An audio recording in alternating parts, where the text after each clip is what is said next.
If they're doing their job well, they're going to have little areas for you to taste different food or different ways to present food in a way that feels good. Maybe they have music on in the background you get distracted by, so you buy more.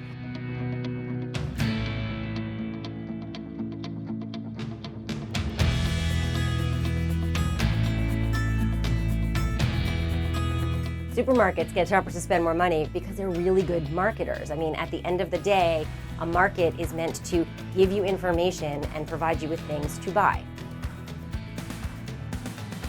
If they're doing their job well, they're going to have little areas for you to taste different food or different ways to present food in a way that feels good. Maybe they have music on in the background you get distracted by, so you buy more.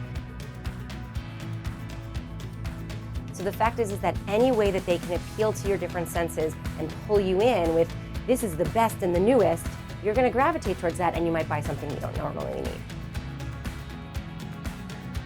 There's actually, in supermarkets, in a wine store, there was a recent study that was done where they had French wine and German wine on the shelves, and they played some German music softly in the background and found that through that subliminal messaging, people bought more of the German wine than they did the French wine. So there's always tricks of the trade going on behind the scenes.